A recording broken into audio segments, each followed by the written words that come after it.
தொடர்ந்து செய்தியாளர் ரேவதியிடம் விவரங்களை கேட்கலாம். ரேவதி, தற்போது தவேக தலைவர் விஜய் சென்னை விமான நிலையத்திற்கு சென்றிருக்கிறார் டெல்லி புறப்படுவதற்காக. அங்கு நிலவக்கூடிய சூழல் என்ன? கள தகவல்கள். வணக்கம்.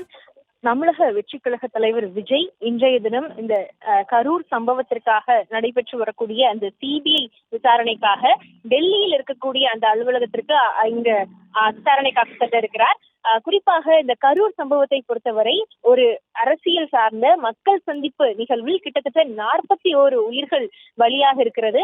இந்த சம்பவம் உலகெங்கிலும் பேசப்படக்கூடிய ஒரு பெரிய பிரச்சனையாகவே ஏற்பட்டது. இந்த சம்பவத்தை தொடர்ந்து பல்வேறு கட்ட விவாதங்கள் இதை தொடர்ந்து நடைபெற்றது. குறிப்பாக இது யாருடைய குற்றம், யாருடைய தவறினால் இந்த 41 உயிர்கள் பலியாகி இருக்கிறது என்ற கேள்விகள் தொடர்ந்து எழுந்து வந்தது. குறிப்பாக தமிழக வெற்றி கழக தலைவர் விஜயை சந்திப்பதற்காகத்தான் ஆயிரக்கணக்கான மக்கள் அந்த கரூர் வேலுச்சாமிபுரம் பகுதியில் இருக்கக்கூடிய அந்த சந்திப்பு இடத்திற்கு வந்தனர். ஆனால் அவர் 7 மணி நேரம் தாமதமாக வந்தது காரணம் என்று ஒரு சாராரும், மற்றொரு தரப்பிலிருந்து காவல்துறையின் நிர்வாக சீர்கேடு, அதாவது அவர்கள் முறையாக இதனை பாதுகாப்பு ஏற்பாடு செய்யவில்லை, இதன் காரணமாகவே இந்த நிகழ்வு நடைபெற்றது என்று ஒரு சாராரும் பல்வேறு கருத்துக்களை அவர்கள் தரப்பிலிருந்து வைத்து வந்தனர். இந்த சூழலில் என்னவாக இருந்தாலும் 41 உயிர்கள் பலியாக இருக்கிறது. இதில் யார் காரணம், என்ன பிரச்சனை ஏற்பட்டிருக்கிறது, எங்கு குறைபாடு ஏற்பட்டிருக்கிறது என்பதை விசாரணை செய்வதற்காக உச்சநீதிமன்ற தரப்பிலிருந்து சிபிஐ விசாரணைக்கு இந்த உத்தரவு பிறப்பிக்கப்பட்டு ஓய்வு பெற்ற உச்சநீதிமன்ற நீதிபதி அஜய் ரஸ்தோகி தலைமையில் 3 கொண்ட கண்காணிப்பு குழுவும் அமைக்கப்பட்டிருக்கிறது. இந்த விசாரணையை பொறுத்தவரை பல்வேறு கட்டங்களாக நடைபெற்று வருகிறது. குறிப்பாக முதல் கட்டமாக கரூரில் அந்த சம்பவம் நடந்த இடத்தில் இந்த விசாரணை தொடங்கியது.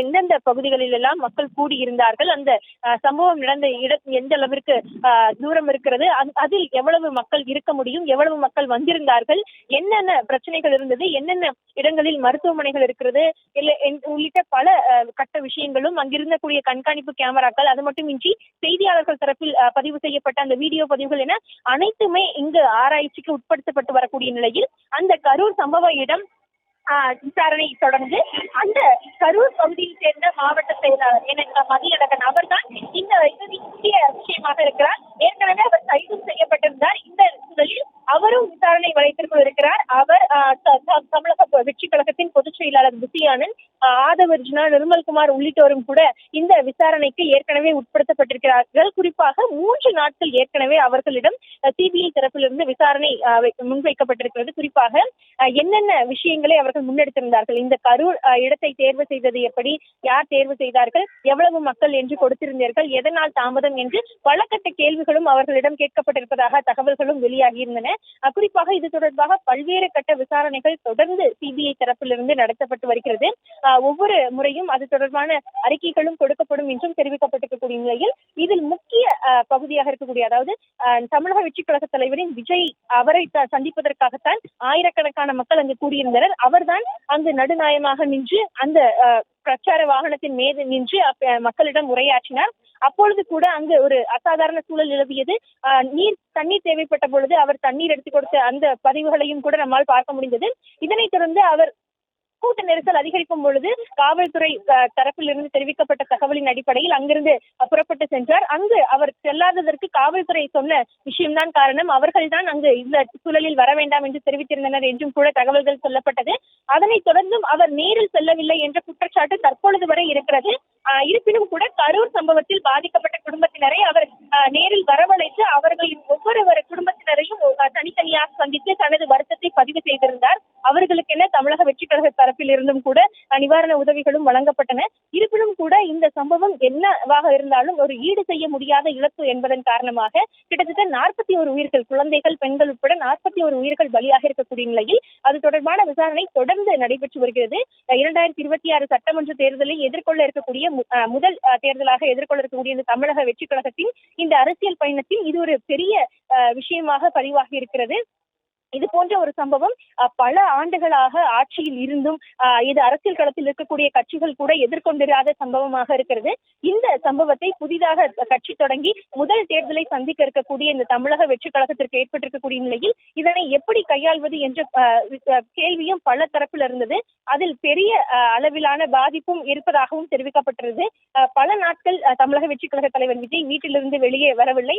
அதனைத் தொடர்ந்து அவர் மக்களை தொடர்பாக அது வீடியோ பதிவையும் வெளியிட்டிருந்தார். இந்த வருத்தத்தை பதிவு செய்து அதனைத் தொடர்ந்து மக்களை சந்தித்து அந்த வருத்தத்தையும் பதிவு செய்திருந்தார். அதற்கு பிறகாகத்தான் அடுத்த கட்ட நிகழ்வுகளில் அவர் பங்கெடுத்து வருகிறார். தற்பொழுது வரை அவருக்கு நேரடியாக இந்த இது போன்ற மக்கள் சந்திப்பை இன்னும் நடத்த திட்டமிடப்படவில்லை. ஒரு உள்ளரங்கில் சந்திப்பது மக்களை அல்லது ஒரு மாநாடு போன்ற ஏற்பாட்டில் சந்திப்பது உள்ளிட்ட செயல்பாடுகள் தான் தற்பொழுது வரை அடுத்த கட்டமாக நடைபெற்று வருகிறது. இருப்பினும் கூட இந்த 2026 சட்டமன்ற தேர்தல் என்பது ஒரு முக்கிய விஷயமாக இருக்கிறது. இன்னும் ஒரு சில மாதங்களில் தேர்தல் நெருங்கக்கூடிய நிலையில் தமிழக வெற்றி கழகம் இந்த தேர்தலில் ஒரு மிகப்பெரிய பங்காற்றும் ஒரு பெரிய விஷயம் இந்த தேர்தலில் ஒரு மாற்றங்கள் இருக்கும் என்ற எதிர்பார்ப்பும் இருக்கிறது. ஏனென்றால் கட்சி தொடங்கிய ஒரு சில இந்த 2 ஆண்டுகளுக்குள்ளே இந்த தேர்தலை சந்திக்கும் பொழுது பல விஷயங்கள் அவருக்கு எதிர்பார்ப்புகள் இருக்கிறது. மக்கள் அதிகமாக அவரை சந்திக்க கூடுகிறார்கள். என்னதான் எதிர்கட்சிகள் தரப்பிலிருந்து ரசிகர்கள் கூட்டம் இது அது ஓட்டாக மாறாது என்ற ஒரு விமர்சனங்கள் வைக்கப்பட்டாலும் கூட இந்த அளவிற்கு மக்கள் கூட்டம் கூடும் பொழுது அவர் உயிரிழந்தாலும் கூட அவர் மீது தவறில்லை என்று மக்கள் சொல்லக்கூடிய நிலையில் இது ஒரு மிகப்பெரிய ஒரு விஷயமாகவே பார்க்கப்படுகிறது. இந்த சட்டமன்ற தேர்தலை பொறுத்தவரை தமிழக வெற்றி கழகம் ஒரு மிகப்பெரிய பங்காற்றும் என்று எதிர்பார்க்கப்படுகிறது. அதற்கு வலு சேர்க்கும் வகையில் ஏற்கனவே அந்த கட்சியில் மூத்த நிர்வாகிகள் யாரும் இல்லை என்ற விமர்சனம் நடந்து வந்த நிலையில் அதிமுகவில் ஒரு மூத்த நிர்வாகியாக முன்னாள் அமைச்சராக இருந்த செங்கோட்டையன் அந்த கட்சியில் இணைந்திருக்கிறார். அதனைத் தொடர்ந்து பலரும் அந்த கட்சியில் இணைவதற்கான வாய்ப்புகள் இருக்கிறது. குறிப்பாக பல்வேறு கட்சிகளில் இருக்கக்கூடிய முக்கிய நிர்வாகிகளும் அங்கு இணைந்து வருகிறார்கள் என்றும் குறிப்பாக அதிமுகவை சார்ந்த நிர்வாகிகள் இணைந்து வருகிறார்கள் என்றும் பல்வேறு தரப்பிலும் தெரிவிக்கப்பட்டது. தமிழக வெற்றி கழக தலைவர் விஜய் ஒவ்வொரு மேடையில் பேசும் பொழுதும் கூட திமுகவுக்கும் தாவேகாவுக்கும் இடையேதான் போட்டி என்று தொடர்ந்து தெரிவித்து வருகிறார். அந்த அடிப்படையில் பார்க்கும் பொழுது 2வது பெரிய கட்சியாக தன்னை முன்னிறுத்த பார்க்கிறாரா என்ற கேள்வியும் எழுந்து வந்த நிலையில் இந்த சம்பவத்தின் தொடர்பாக இருக்கக்கூடிய அந்த விசாரணையும் ஒரு பக்கம் பார்க்க வேண்டிய விஷயமாக இருக்கிறது. ஒரு நடிகராக தனது வாழ்வை தொடங்கி அடுத்த கட்டமாக அரசியலில் முன்னெடுத்திருக்கிறார். அரசியலுக்காக அந்த கோடிக்கணக்கில் தான் ஊதியம் பெற்று வந்த அந்த தொழிலை அதாவது நடிப்பதை விட்டுவிட்டு வருவதாக தெரிவித்திருந்தார். தனது இறுதி படம் ஜனநாயகன் தற்பொழுது வெளியாக இருந்த நிலையில் அதுவும் தணிக்கை குழு பிரச்சனை தொடர்பாக தள்ளி போகியிருக்கிறது. இந்த சூழலில் தற்பொழுது இந்த கரூர் 41 பேர் பலியான சம்பவம் தொடர்பான இந்த சிபிஐ விசாரணையும் வந்திருக்கிறது. இந்த விசாரணைக்காக தற்பொழுது தமிழக வெற்றி கழக தலைவர் விஜய் டெல்லி செல்ல இருக்கிறார்.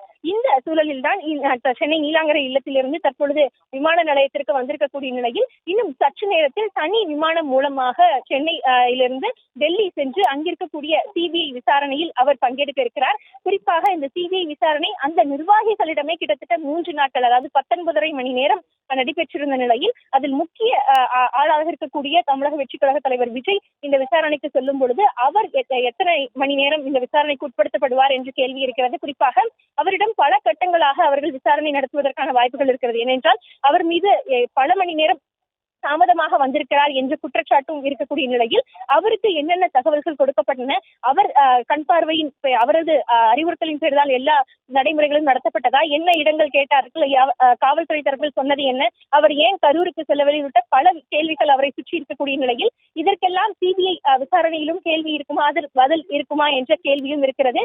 தொடர்ந்து இந்த விசாரணை நடைபெற்று வரக்கூடிய நிலையில் விஜய் இந்த விசாரணையில் பங்கெடுத்த பின்னராக இந்த கரூர் சம்பவம் தொடர்பான அந்த பிரச்சனைக்கு ஒரு முடிவு வரும் என்றும் எதிர்பார்ப்பு இருக்கிறது. குறிப்பாக தமிழக வெற்றி கழக தலைவர் விஜயை சந்திப்பதற்காகத்தான் மக்கள் வந்திருந்தார்கள் என்ற நிலையில் இவர் விசாரணையில் உட்படுத்தப்படும் பொழுது அவர் தரப்பில் இருக்கக்கூடிய கருத்துக்களும் அங்கு தெரிவிக்கப்படும். அதனைத் தொடர்ந்து ஒட்டுமொத்தமாக இந்த விசாரணைக்கான அடுத்த கட்ட நகர்வும் ஏற்படக்கூடிய நிலையில் இது தமிழக வெற்றி கழகத்தின் விஷயம் மட்டுமில்லாமல் தமிழகத்தில் இருக்கக்கூடிய இந்த தேர்தலை நோக்கிய ஒரு விஷயமாகவும் பார்க்க வேண்டியிருக்கிறது. 2026 தேர்தலில் நெருங்கக்கூடிய நிலையில் தமிழக வெற்றி கழகமும் ஒரு பெரிய அளவிலான பங்கை அளிக்கக்கூடிய நிலையில் அந்த கட்சி தொடர்பான ஒரு முக்கிய வழக்காகவே இது பார்க்கப்படுகிறது. இந்த சட்டமன்ற தேர்தலிலும் கூட இது மிகப்பெரிய விஷயமாக எதிரொலிக்குவா என்ற கேள்வியும் இருக்கிறது. குறிப்பாக மிகப்பெரிய அதாவது ஒரு பெரிய விஷயமாக திமுக பல்வேறு கூட்டணி கட்சிகளுடன் ஆட்சியில் இருக்கக்கூடிய நிலையில் அதனைத் தொடர்ந்து அதிமுக தற்பொழுது தேசிய ஜனநாயக கூட்டணியில் இணைந்திருக்கிறது. அவர்களுக்கு வலு சேர்க்கும் விதமாக பாமகவும் இணைந்திருக்கிறது. இது போன்ற பல சம்பவங்கள் இந்த சட்டமன்ற தேர்தலை தொடர்ந்து நடைபெற்று வருகிறது. அடுத்தடுத்த முக்கிய கட்சிகள் தங்களது கூட்டணி நகர்வுகள் இது தொகுதி பங்கீடு உள்ளிட்ட பேச்சுவார்த்தையில் எல்லாம் ஈடுபட்டு வரக்கூடிய நிலையில் தமிழக வெற்றி கழகத்தை பொறுத்தவரை தற்பொழுதுதான் அடுத்த கட்ட அதாவது கூட்டணிக்கு யாரெல்லாம் வருவார்கள், அவர்கள் ஆட்சியில் பங்கு அதிகாரத்தில் பங்கு என்ற விஷயங்களையும் கூட முன்னெடுத்து வரக்கூடிய நிலையில் அவர்களுடன் கூட்டணியில் யார் இணைவார்கள் என்றெல்லாம் கூட தொடர்ந்த விஷயங்கள் நடைபெற்று வருகிறது. அதற்கான நடவடிக்கைகளிலும் தமிழக வெற்றி கழகம் தரப்பில் எடுத்து வரக்கூடிய நிலையில் இந்த சிபிஐ வழக்கு என்பது ஒரு முக்கிய விஷயமாகவும் பார்க்கப்படுகிறது.